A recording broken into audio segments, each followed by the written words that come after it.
নমস্কার বন্ধুরা। তো তোমরা দেখে বুঝতেই পারছো আমাদের দুর্দিন এসেছে। তো এই দুর্দিন আসবে আমরা সত্যি ভাবতে পারিনি, আর আমাদের জ্যাঠা এভাবে চলে যাবে হঠাৎ করে কখনোই আমরা বুঝতে পারিনি। তো দুদিন ধরে আমি ভিডিও দিতে পারিনি এই কারণেই, দুদিন না মোটে আজ 8-9 দিন ধরে ভিডিও দিতে পারিনি, বড় ভিডিও তোমাদের কাছে। তো ভীষণভাবে দুঃখিত। আর বুঝতেই পারছো মনের অবস্থা একদমই ভালো নেই। আজ 6 দিন হতে চলছে। তো আজকে ভিডিওটি তোমাদের সাথে শেয়ার করছি। জ্যাঠা নিজেও ভাবতে পারেনি যে এভাবে চলে যাবে। আমাদের জ্যাঠা যে খুবই অসুস্থ ছিল তাও না, মানে বয়স হয়েছে ঠিকই কিন্তু অসুস্থ ছিল না, হঠাৎ করেই মারা গেল। 10 মিনিটও সময় লাগেনি, শরীর খারাপ হওয়াও সারা, মানে মারা যাওয়াও সারা। তো সেইভাবে আমরা কেউ জানতাম না যে এই অবস্থা হবে। আর সকলের কত আনন্দের দিন, কিন্তু আজকে আমাদের দুর্দিন। এই দিনটা আমাদের আসবে আমরা ভাবতেই পারিনি।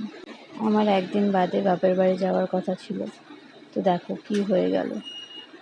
আজকের দিনে দাঁড়িয়ে আমাদের কি করার কথা ছিল আর কি হয়ে গেল,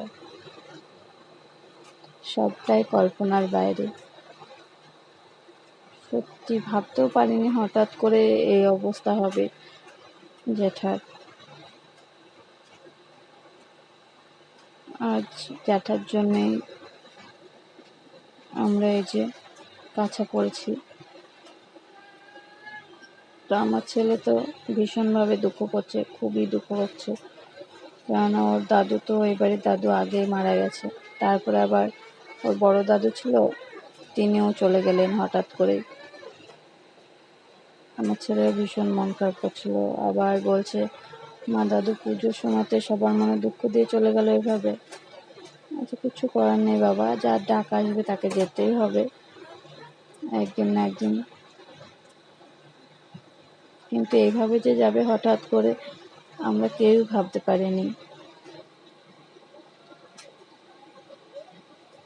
তো জ্যাঠার জন্য কাছা পড়া হয়েছে, আর আতপ চালের ভাত খেয়েছি। একবার যেহেতু ভাত পাবো, দুপুরে আতপ চালের ভাত খাওয়া হয়েছে, আর এখন রাত্রিবেলায় ভাত পাবো না, আর রাত্রে খই দুধ খাবো। যখন ভাবি ইউটিউবে একটু ভিডিও করে একটু এগোবো, তখন এই দুর্দিনে পড়ি।